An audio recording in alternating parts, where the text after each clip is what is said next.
surveying the Buddhist teachings. But the author had trouble putting the 4 Brahma-Viharas in the framework, so they ended up being tacked on at the end as kind of an afterthought. And it's important to realize that they're not an afterthought. They pervade the whole practice. First, of course, because the first of the Brahma-Viharas is goodwill, and the pursuit of the end of suffering, the end of stress, has to be based on goodwill. To begin with, goodwill for yourself. You want to find true happiness. And then goodwill for others, everybody else, because you realize if your happiness causes harm and suffering to somebody else, they're not going to stand for it. They're going to do what they can to destroy it.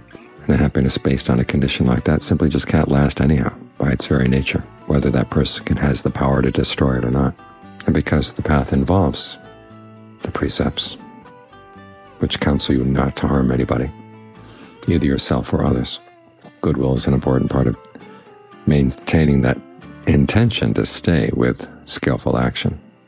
And if you can take the attitude of goodwill and make it limitless, then you're giving yourself a foundation where you can begin to trust yourself in your actions, that there won't be any conditions, no matter how severe, where you would consciously harm somebody. And in the meditation, the practice of limitless goodwill, compassion, empathetic joy, or equanimity can form the basis for some very strong states of concentration. And you can use that concentration as a basis for insight, because these attitudes give you strength. They enlarge your mind so that you're larger than any pain, any suffering you may be undergoing. Because after all, we do all have some past bad karma. If we didn't have any past bad karma, we wouldn't be here as human beings. We'd be up in a much higher level right now. And it's important to realize that we're not destined to have to suffer in proportion to what the past karma was. That the state of your mind right now can make a huge difference in how much you're going to suffer from past bad karma, and make a huge difference in your ability to analyze whatever pain or suffering there is that comes from that karma. Remember the Buddha's image of a lump of salt. You put the lump of salt into a glass of water, and the water is not going to be fit to drink. If you throw the lump of salt into a large, clean river of water, you can still drink the water because it's so much more than the salt. The taste of the salt will be barely detectable. So developing qualities of limitless goodwill, compassion, empathetic joy, and equanimity is like making your mind like a large river. You're larger than the pain. You're larger than the suffering. You're larger than whatever difficulties there may be. And when you're not overcome by these things, you're in a much better position to look at them for what they are. To see that pain, even really bad pain, has its limitations. It's not going to last forever. And it doesn't have to totally consume your mind. This is part of the power of present karma. The power of your intentions right now. You can focus on the pain and make it really bad. Or you can learn ways of looking at the pain and not feel overcome by it. And having this attitude of infinite goodwill is an important tool in your ability to do that. Because if all you can think about is your own personal sufferings right now, or you get tied up in narratives about how you're dissatisfied with this person or that person, you're making your mind small, the kind of mind that can easily be overcome.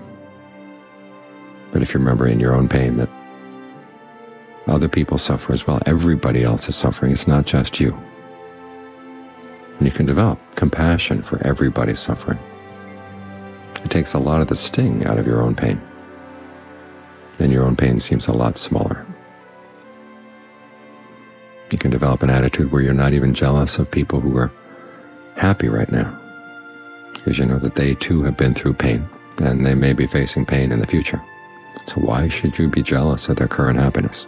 You've had your happiness, and you will have happiness again. So why stain it with the karma of jealousy? And limitless equanimity makes it a lot easier to realize there are limitations on what you can focus on, what you can do right now. So you want to focus on things that are actually helpful, to areas where you can't make a change, you just leave them alone. In fact, it's this principle that allows you to let go of the aggregates. Your body, form, feelings, perceptions, the thoughts going through your mind.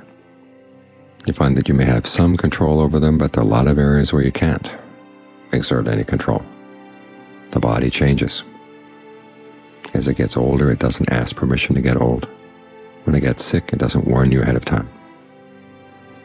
When it dies, it doesn't ask what would be a convenient time for you to go. Are you ready to go yet? It just does its own thing. So the Buddha recommends that you let it go.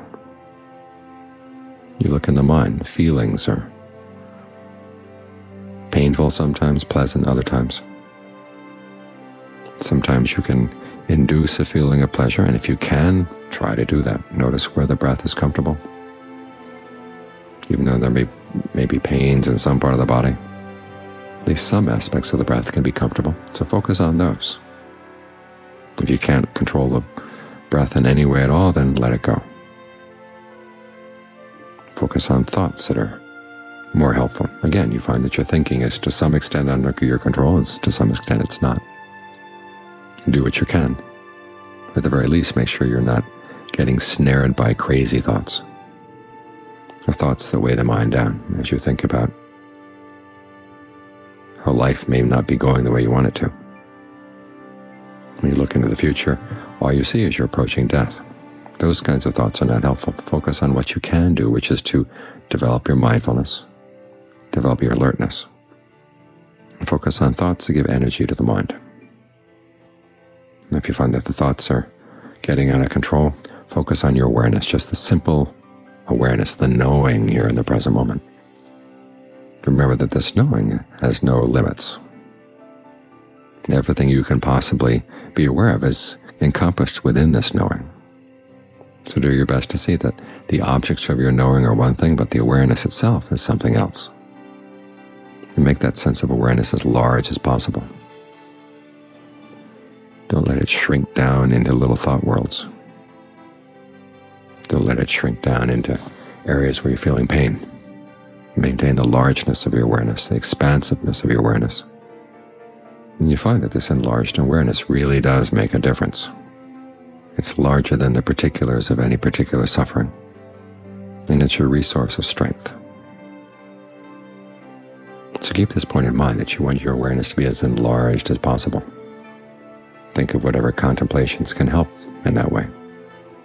When you're facing illness, aging, death, separation, remind yourself that everybody goes through these things. You've been through these things many times in the past. And everybody you know is going to go through these things. So it's not just you, not just right now. Make your awareness large. And you find that it places you above a lot of the suffering that could happen but doesn't have to.